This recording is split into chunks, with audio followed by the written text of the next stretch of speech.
When did you triumphantly call someone out for lying? I was renting a house with two roommates in Michigan. One of them, let's call them S, and I had talked about keeping the furnace low to try to keep costs down.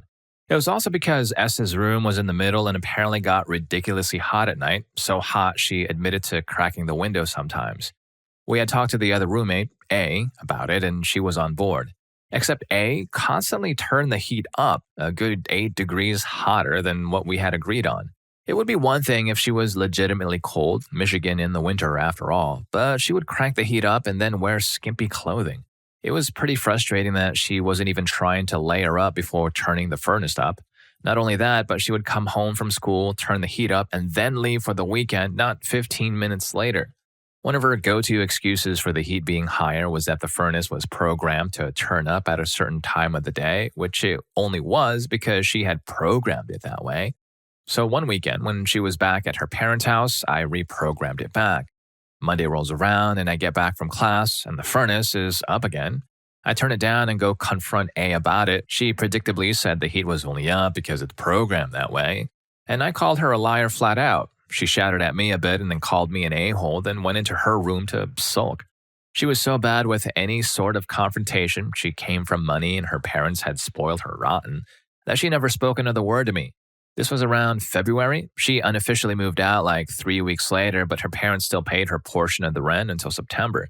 So I didn't have to put up with her crazy anymore, and I've got plenty of stories of her being crazy, like she once tried to flush a plastic bag of dog poop down the toilet. It didn't work. She would leave her dirty dishes all over the kitchen. Once I decided to wait to see how long it would take for her to clean up a bowl of pasta. After 2 months of it sitting right next to the sink, she put it in the sink and filled it with water. S, noped out, didn't want a moldy dish and cleaned it herself. She also couldn't take social clues, like none at all. I would plainly be trying to read for class and A would be rambling on about politics that I don't care about. I couldn't care less about where Mike Pence was sitting during the Olympic ceremony, sorry. I spent more time in my room than I wanted to because she just wouldn't stop talking.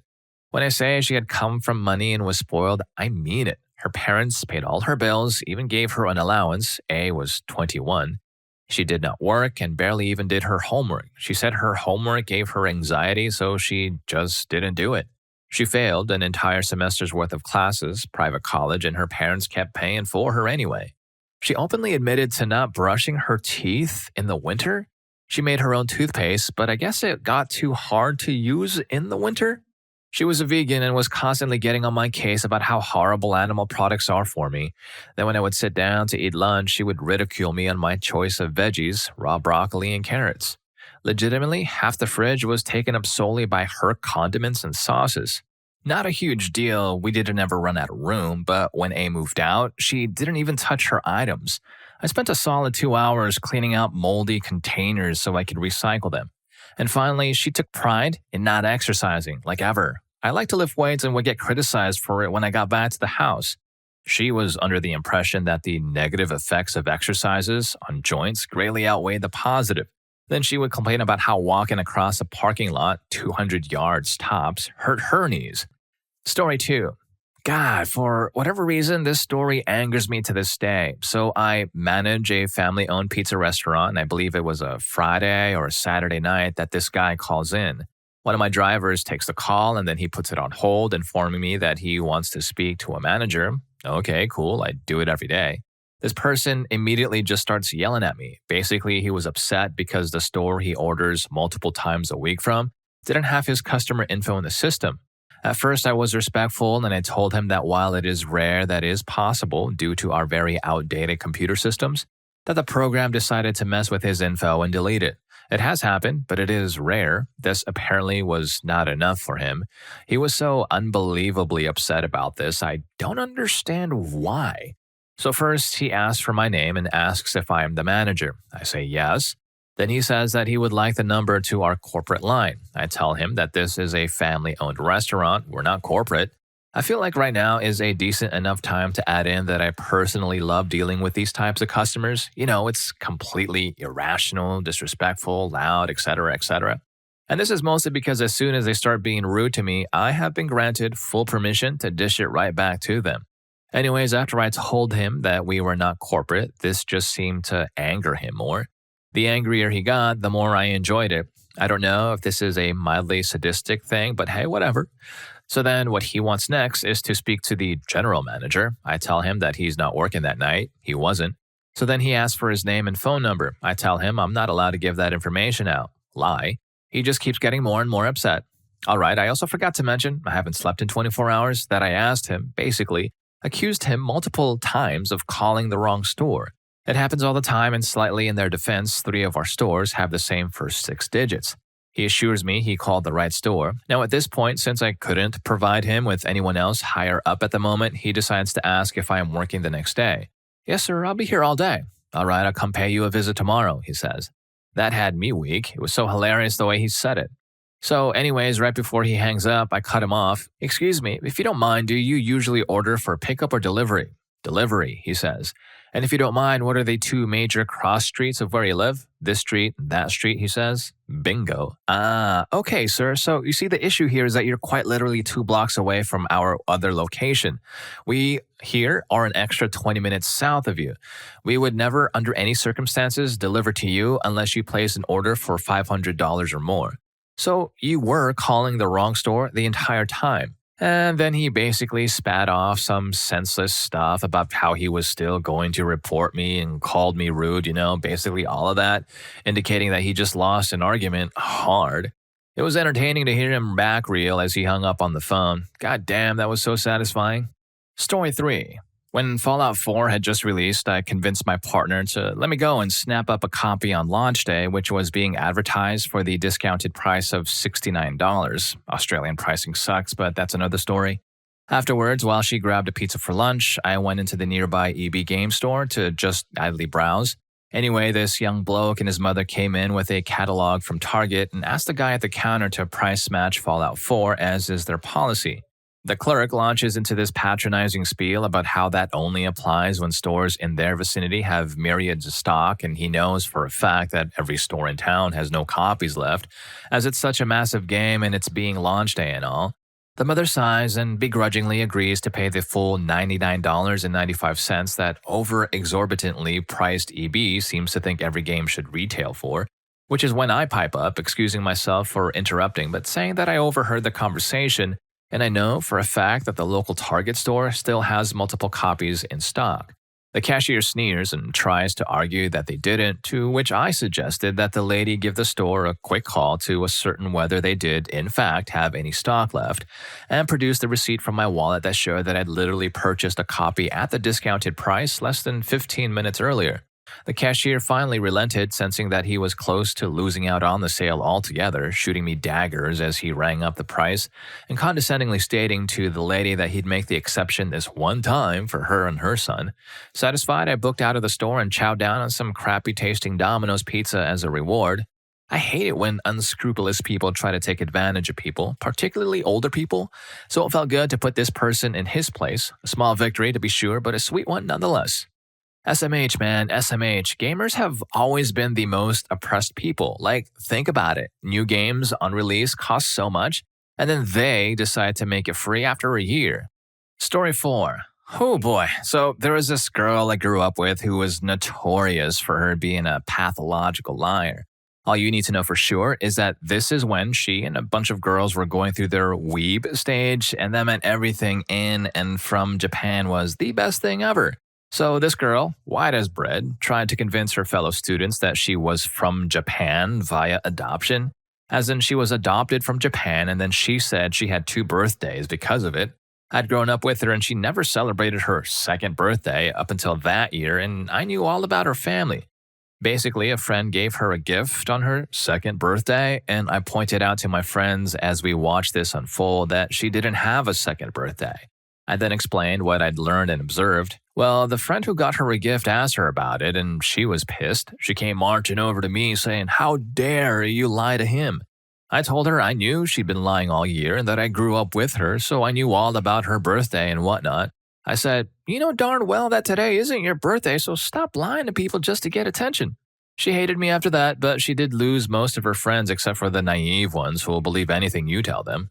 Whoa there, Missy. Adopted from Japan? Bruh, I swear when people lie, it's just embarrassing because that lie is obviously fake. But whatever, fake Japanese girl with two birthdays. And speaking of two, there are two things you ought to consider. No lie, no nothing. Please do like and subscribe. It helps me out and helps keep the channel going. Let's get to the next story. Story 5. So I have a coworker with an I am overqualified and better than everyone at everything kind of complex. He recently tried to point out to me, as if I would agree with him, why it's unfair that I make nearly the same as him, but he completed more education than I did. I met the years of experience requirement instead of the degree requirement, and I've been working in our field for years while he's brand spanking new to it. Knowing full well that he doesn't meet the criteria for his own job because the education qualification still includes a minimum of 1 year experience in the field, and he has absolutely none, I pulled up the job posting right in front of him. He immediately backpedaled and said that he met the requirements anyway because he worked in a closely related field. Without getting too specific, he's basically saying because he worked at the same place as people who know what they're doing, he knows how to do it too, i.e., the equivalent of the IT person at a hospital, claiming they can perform surgery because they have installed updates on the surgeon's computer on occasion. I didn't bother after that. There's no point in trying to convince a narcissist they are wrong. On a side note, I saved the day at work yesterday by solving a huge problem we've been having. And because our boss was out of the office, my coworker felt the need to immediately call him and take credit for solving it. I'll probably end up throat punching him before one of us leaves. You telling me I can't perform the next surgery that comes in? Sounds like someone is getting their account locked and someone else is going to be doing his first ever surgery. Story 6. I have a messed up one from my childhood, many years ago, when my 6th grade English teacher, who did not like me, wrote me up for running out of her class and threatening to punch her in the stomach. She was pregnant at the time. What had happened was I was in 6th grade. I did not like my English teacher. Said teacher often made fun of me because I did poorly in her English class. And that day, she said something or did something that made me think I just didn't want to be in her class, so I threw my stuff down and ran to the library. Being about 7 months pregnant, she wasn't exactly going to chase after me, and while she could have totally written me up for running out of her classroom, which I was guilty of, she decided to add that extra bit about threatening to punch her in the stomach, which I 100% did not do. So the vice principal found me in the library about 20 to 30 minutes later, brought me into his office, told me I was in trouble, and asked me why I had threatened to punch the teacher in the stomach. I freely admitted running out because I was in the library, so obviously I was not in her class because I had run out of her room, but I denied the second charge. So, wonder of wonders, the vice principal believed me, decided to confirm what had happened by going to our class and talking to the other kids about it, asking them what happened, and they all agreed that I had been telling the truth and my teacher has been the one lying. They all gave the same story too. I'd been getting questions wrong, got mad, and ran away. Now, if you think this is part of the story where everyone clapped and justice was had, no, this is the part of the story instead where they threw out the write-up, told my teacher to not say such things again, and told me I had to be in her class the rest of the year, which thankfully was only a few weeks left as it was May. And to this day, I still wonder what exactly was going through her mind and what exactly I had done, because this was only the culmination of an entire school year of hell with this lady. Why are the twisted people the ones who always reproduce more? Story 7. Back when they were still dating, my brother's ex invited me to go hang out with her friends. Found out a month or so later she actually didn't like me much. LOL.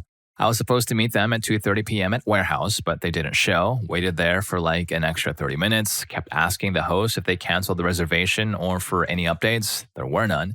I then realized she and her whole group stood me up. I'm not the kind of person that immediately thinks, oh, they're a-holes and they stood me up and they're terrible, I hate them. I was more like, oh, something must have come up. Might as well call her and see if everything's okay. Now, mind you, I had called her multiple times before, but she only answered this one time. I asked her if everything's okay and if they were going to show.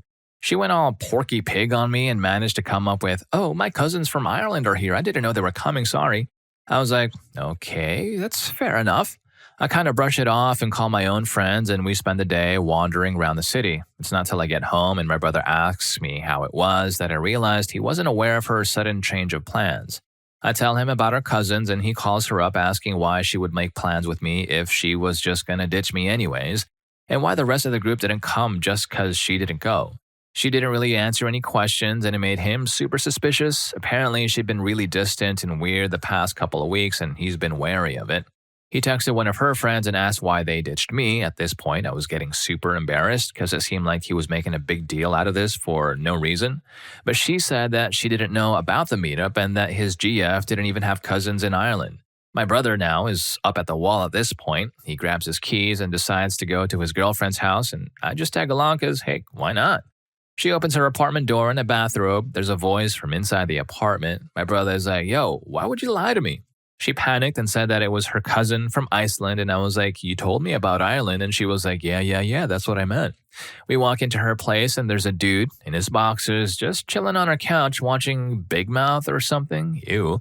And my brother just loses it. Not in the yelling, screaming, violent way, but he just looks at her, tells her she's the worst thing that's happened to him, etc. Then he breaks it off. I just stood there in shock. The quote-unquote cousin turns to my bro's now ex and says, you didn't tell me you had a boyfriend. I just look at him and say, I thought you were Irish. And he's like, well, not really. She looks like a fish at this point, and my brother just storms out, yells at me to come. I want to laugh so bad because this was the dumbest lie I've ever experienced. And she grabs my arm and asks where I was going. I looked at her, looked at the dude, to my Irish cousins, ha ha ha, I say, and ran after my brother. Honestly, one of the funniest things to happen last year. My brother was heartbroken at first, of course, but he ended up finding it absolutely ridiculous and convoluted. Anyways, yeah, that's it.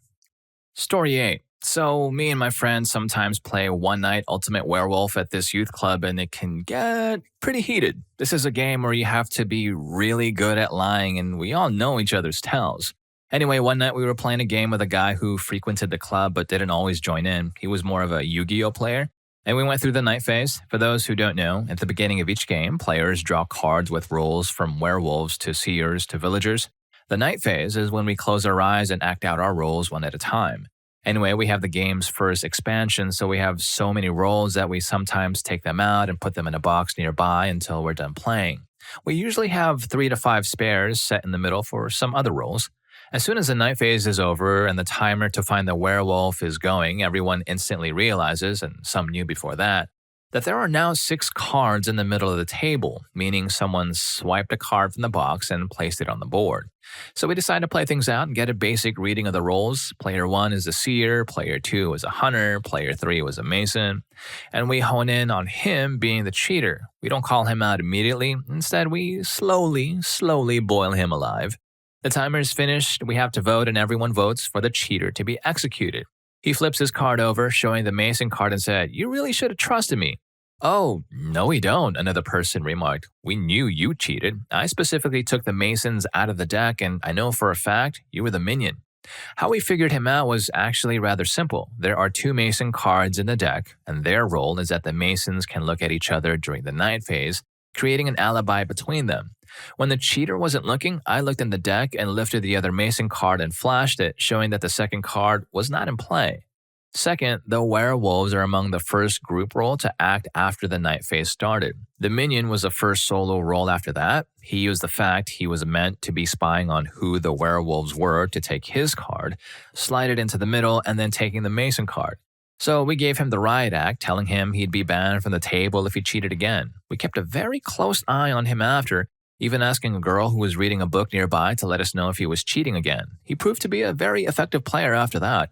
Although I didn't do much to help catch the guy out, my own little white lie was what made his lie fall down quickly. A while back, I used the Mason cover to hide that I was the sole werewolf in the game. Nobody else realized until they killed an innocent player. Story 9. I work at a nail salon and I'm the only receptionist there. I work 6 days a week, all day. There's this thing that first-time customers like to do when calling in to make appointments, and it's actually quite smart, except for the fact that if they had researched our particular nail salon at all and saw I am the only receptionist there, they would figure out it wouldn't work. The majority of these calls end up along the lines of this. Me, good afternoon, salon name. This is Manaya. How can I help you today? Customer, I'd like to make an appointment for daytime service. Me, no problem. We go through the entire process of making the appointment, and then me, okay, you're all set. We'll see you daytime and for service. Have a good day. Then we hang up, and maybe 3 hours later, I get a call back from the same customers and customer. Hi, I spoke to someone there earlier and set up an appointment. They told me the total would be X amount of dollars. I was just confirming this. Me, hi, I'm Manaya. I believe you spoke to me earlier. I don't recall talking about pricing with you. Would you like me to give you an estimate? Customer, No, I spoke to insert fake name or just flat saying somebody else, and they told me it was this much. I don't appreciate being lied to. I might have to take my business somewhere else if your people don't know how to do their jobs correctly, etc. Me, ma'am, sir, are you positive you spoke to someone else? I don't have anyone working here by that name. Customer, yes, maybe I got their name wrong. I spoke to someone else and they told me the service would be X amount of dollars. Me, ma'am, sir, I believe you have the wrong salon then, seeing as I'm the only one working the phones. We would love to take care of you though for a proper estimated price, and it seems that you already have an appointment booked with us. They usually just apologize and say they made multiple appointments with multiple salons, but they will for sure see me on date and time, and the price is okay. They don't even make a dramatic difference, which is what really kills me. They'll take something that we have listed for $34 online and claim it was $33. SMH. Hey, so if you like these stories and were moved by them, whether for the better or for the worse, I got one more. YouTube thinks you're going to love this one. I'll catch you in that video, and thank you for watching this one.